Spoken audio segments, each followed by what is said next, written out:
Bonjour les humains!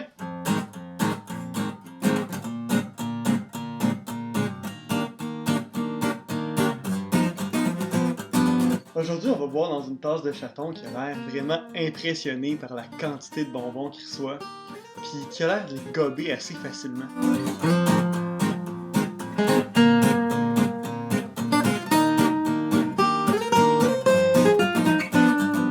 Aujourd'hui, on fait notre première vidéo conspirationniste, puis je vais vous montrer à arrêter de faire confiance aux experts.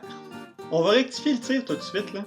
Quand je dis qu'aujourd'hui, on va apprendre à ne pas faire confiance aux experts, on va apprendre à ne pas faire confiance aux experts parce qu'ils sont des experts. On va essayer de comprendre pourquoi on peut leur faire confiance, puis pourquoi il faut pas gober tout ce qu'ils disent juste parce que c'est des experts. Je vous parle de ça aujourd'hui parce que ça me provient d'une certaine expérience personnelle. Pour ceux qui ne savent pas, moi je suis à l'université depuis déjà 7 ans. Tabarouette! 7 ans à l'université, ça fait longtemps quand même. Ça fait 7 ans que j'étais à l'université, puis ça fait 7 ans que j'étudie la coopération internationale, plus précisément.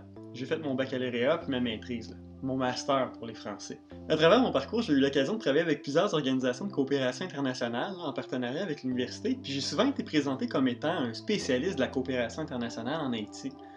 Puis ce titre de spécialiste-là, je suis vraiment fier de l'avoir. Ça représente toutes les choses que j'ai étudiées, ça représente tout le milieu dans lequel j'ai évolué, puis ça me définit bien, je trouve. Mais même si je suis spécialiste de la coopération internationale, je ne connais pas tout sur la coopération internationale. Malgré ça, mon titre impressionne certaines personnes. Récemment, j'ai rencontré une dame qui avait une organisation de coopération qui travaillait principalement en Afrique, puis cette dame-là avait un modèle d'organisation de coopération que j'étais pas habitué de voir.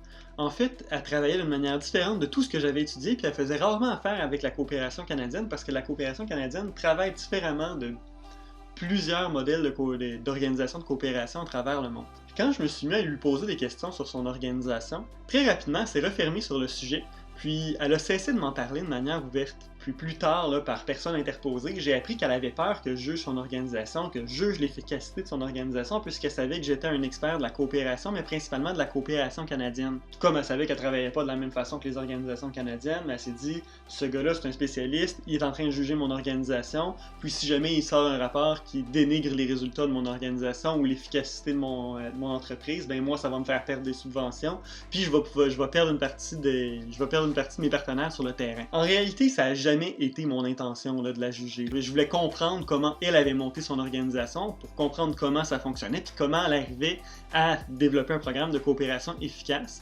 malgré le fait qu'elle utilisait un cadre qui est un petit peu différent de celui que j'étais habitué d'utiliser.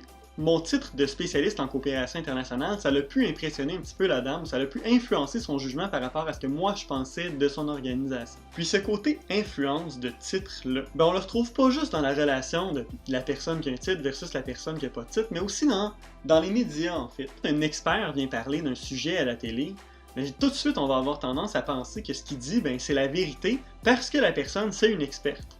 En réalité, c'est un mauvais raisonnement ça. Puis, je vais vous expliquer pourquoi. Ce qui est important de savoir ici, c'est que la connaissance apporte un certain titre, mais le titre n'apporte pas la connaissance non plus. C'est-à-dire que si la personne parle en dehors du sujet dans lequel elle est experte, elle n'aura pas nécessairement la connaissance suffisante pour que vous puissiez considérer ce qu'elle dit comme étant quelque chose de scientifique ou de véridique à tout coup. Et de toute façon, même sur son sujet d'expertise, vous ne devriez pas nécessairement considérer que ce qu'elle dit, c'est la vérité, un point c'est tout. Puis pour ça, on va s'attarder un petit peu sur qu'est-ce qui fait en sorte qu'un scientifique connaît plus de choses sur son domaine d'expertise que la moyenne de la population. Les experts apprennent d'une façon assez particulière. Vite, je vais vous expliquer comment qu'un spécialiste établit sa connaissance, puis ensuite, on va faire une expérience concrète. Un spécialiste, ça commence par observer un phénomène. De ce phénomène-là, ça tire une hypothèse, et ensuite, ça va expérimenter pour savoir si cette hypothèse-là est vraie ou est fausse. Une fois que ça l'a expérimenté, ça va pouvoir établir une théorie que ça va partager aux autres. Puis les autres chercheurs vont critiquer sa recherche dans l'objectif de trouver des éléments que le chercheur en tant que tel n'aurait pas considérés pour adapter sa recherche à la réalité finalement. Pour que ce soit plus concret, on va en faire une petite expérience nous autres aussi. J'ai remarqué récemment que je pense que Christelle elle aime plus son chat qu'elle m'aime moi. Fait que pour savoir qui Christelle aime le plus entre moi et son chat, on va faire une expérience. Je vais aller mettre le chat sur ses genoux. Luffy, c'est cette petite boule de poils là en passant. Je vais calculer combien de temps le chat passe sur les genoux à Christelle.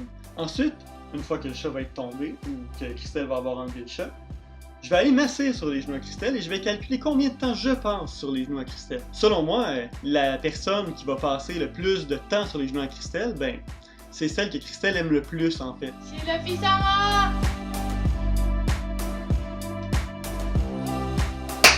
Les conclusions d'études, ben, ça regarde mal pour moi, sincèrement. Luffy a clairement passé plus de temps que moi sur la chaise d'ordinateur à Christelle pendant qu'elle était en train de lire. Heureusement, même plus que le piment, puis heureusement, elle aime encore plus que le bac de linge sale. Mais disons qu'ici, une fois que j'ai fait mon expérimentation, on peut établir notre théorie. Notre théorie, là, ça va être que Christelle aime plus son chat qu'elle aime moi. Fait que là, je vais écrire ma recherche, puis je vais aller la distribuer à d'autres experts. Ce que je fais ici. Après une lecture approfondie, ben, Nami est venue me voir puis elle m'a dit, tu sais, il y a un facteur que tu considères pas dans ton étude, c'est le poids. Tu pèses 140 livres de plus que Luffy. Moi, si je me mets un objet de 155 livres sur les jambes, ça se peut que je veuille le tasser plus rapidement qu'un objet de 15 livres. Pourquoi les spécialistes partagent leurs résultats de recherche, puis pourquoi c'est important pour eux d'avoir un retour de d'autres spécialistes sur leurs recherches? Mais c'est pas si compliqué que ça. Pourquoi les spécialistes comme ça ont besoin d'aller voir d'autres spécialistes pour pouvoir confirmer leurs résultats de recherche? La réponse est assez simple en fait. C'est que c'est impossible, même pour un spécialiste, d'avoir toute la C'est impossible. C'est impossible pour un spécialiste d'avoir toute la connaissance du monde. La raison est simple, c'est parce que c'est impossible pour un spécialiste d'avoir toute la connaissance du monde qui peut influencer son sujet d'expertise. Donc à ce moment-là, il a besoin de savoir s'il y a d'autres personnes qui n'auraient pas pensé à des éléments différents qui lui seraient pas venus naturellement, qui auraient pu influencer son étude pour savoir qu'est-ce qui s'est passé en réalité. Dans notre cas, l'élément auquel j'ai pas pensé, ben c'est le poids. Puis c'est Nami qui me l'a fait penser en me disant, ben tu pèses 140 livres de plus. Puis ça, ben, dans la publication d'un document scientifique, c'est vraiment important. Donc si on voit un spécialiste qui n'a pas pris le temps de passer par un processus scientifique pour débattre de son sujet d'étude, ben on peut réellement se questionner sur son expertise par rapport à ce sujet-là. C'est facile de se rendre compte quand un spécialiste parle à travers son chapeau. Généralement, il y a de la difficulté à répondre aux questions des gens autour de lui. Puis il faut pas surinterpréter les réponses qu'il donne, il faut simplement se dire qu'il y a de la difficulté à répondre aux questions. Exemple, si dans mon étude, pour le besoin de la cause, les autres spécialistes autour de moi avaient accepté l'étude que j'avais présentée, puis que Christelle, on en était venu à la conclusion que Christelle aimait réellement plus Luffy qu'elle m'aime moi. Ben en entrevue, on aurait pu me poser la question, pourquoi est-ce que tu penses que Christelle aime plus Luffy que moi? J'aurais répondu tout simplement, Christelle a passé plus de temps avec Luffy sur sa chaise d'ordinateur pendant qu'elle faisait autre chose que moi. Puis ça aurait été logique, parce que j'aurais parlé à travers les connaissances que j'ai acquises à travers mon étude. Si quelqu'un était venu me poser de la question, est-ce que t'as pris la pression sanguine dans les jambes à Christelle au moment où tu t'es assis dessus? J'aurais pu inventer quelque chose en disant, je sais pas, elle avait une pression de 4. Puis à vrai dire, j'aurais pas su pantoute de quoi je parlais parce que j'ai pas considéré cet élément-là dans ma méthodologie. J'ai pas considéré le fait que la circulation sanguine des jambes à Christelle pouvait être affectée par mon poids. Ce qui fait en sorte que si vraiment j'avais pas voulu avoir l'air con en entrevue, j'aurais pu tout simplement dire, je le sais pas. Je le sais pas c'est quoi la pression sanguine à Christelle parce que j'ai pas calculé cet élément-là dans mon étude. Puis sincèrement, maintenant qu'on en parle, même si vous n'êtes pas un expert, ça me semble un argument qui est logique, que je vais expérimenter puis essayer d'intégrer plus tard dans mon étude. Ça, j'aurais pu dire ça aussi. Ça m'aurait empêché d'avoir l'air con. Puis c'est ce que la plupart des spécialistes auraient fait en fait. Je vais vous avouer que c'est difficile quand t'es spécialiste puis que t'arrives sur un plateau, que t'arrives devant quelqu'un puis que tu dois y répondre, ben je le sais pas, je suis pas capable de répondre à ta question, ça fait un petit peu mal à l'ego. Mais n'empêche que c'est mieux de dire ça que d'avoir l'air cave. C'est là que je me suis rendu compte d'une autre chose vraiment intéressante, particulièrement en lisant les journaux puis en m'intéressant aux sujets journalistiques. C'est que plus un spécialiste avait l'air sûr de lui quand il parlait, plus généralement, il n'y avait pas de fondement en arrière de son idée. Du moment qu'on se mettait à y poser des questions, ben là, il savait plus trop quoi répondre, il savait plus trop quels arguments mettre en lien avec ce qu'il disait, ce qui fait en sorte qu'on est mieux de remettre en question nos connaissances par rapport à notre spécialisation que d'affirmer des choses à travers notre chapeau. Par contre, il faut faire attention. La plupart des spécialistes que moi j'ai réellement côtoyés, si je fais un parallèle avec mon parcours universitaire, moi j'étudiais à l'Université de Sherbrooke, à l'école de politique appliquée plus précisément, c'est une toute petite université, puis surtout un tout petit département à l'intérieur de l'université. On n'est vraiment pas beaucoup dans nos classes, puis j'ai pu côtoyer mes professeurs beaucoup. j'ai pu les passer en entrevue, j'ai pu aller leur poser des questions directement. On peut même les arrêter dans leur cours pour leur poser des questions sur leur matière. Ça m'est même déjà arrivé d'aller prendre une bière avec des profs, pour vous donner une idée à quel point on a une proximité avec les professeurs qui est intéressant. Puis je me suis rendu compte d'une chose, c'est que la plupart des professeurs, ils sont pas sûrs de leur sujet, plus que je suis sûr de ma spécialité à moi.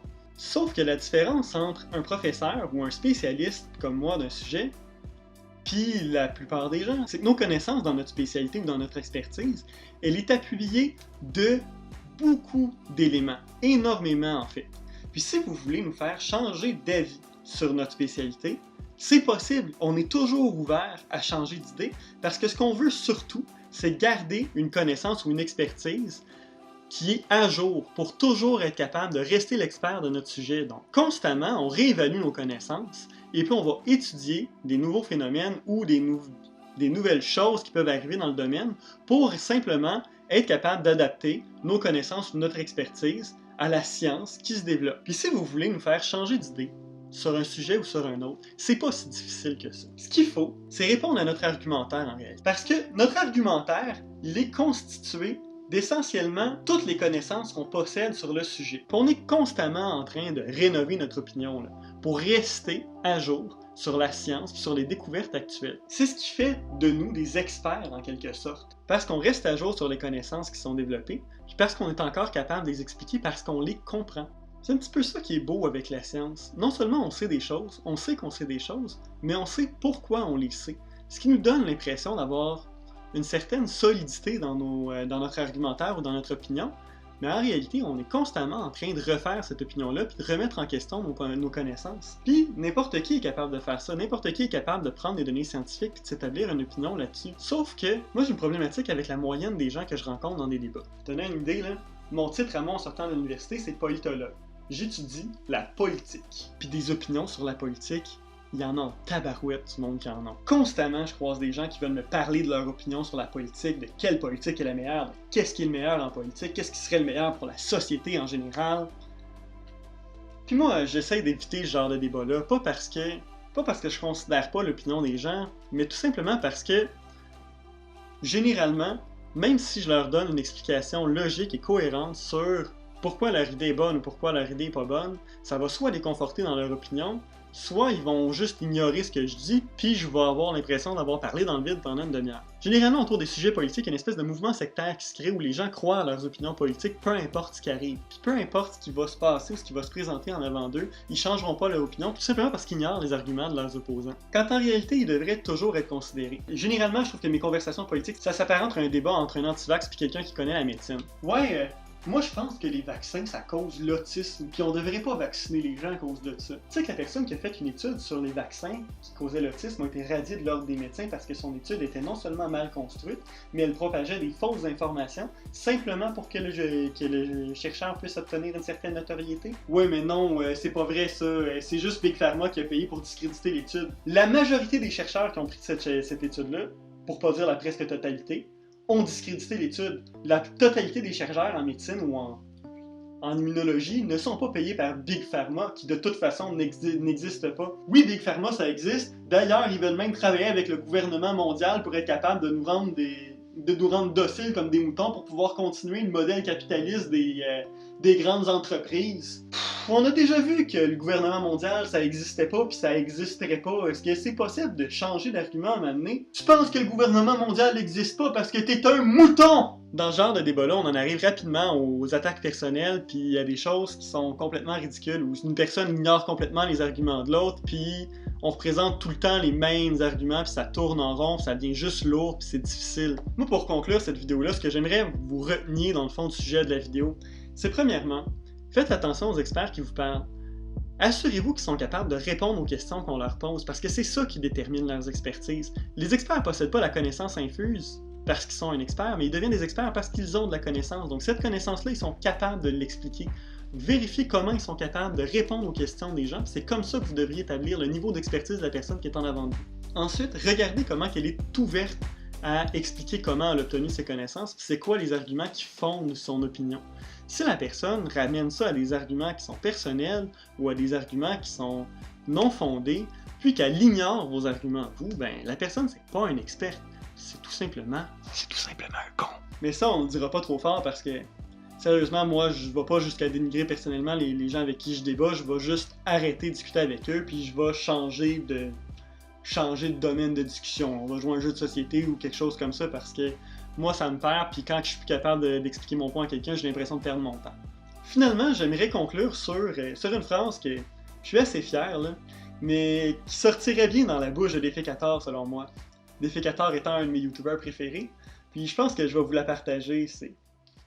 Dans un débat, si vous voulez pas avoir l'air con, remettez-vous en question. À la prochaine!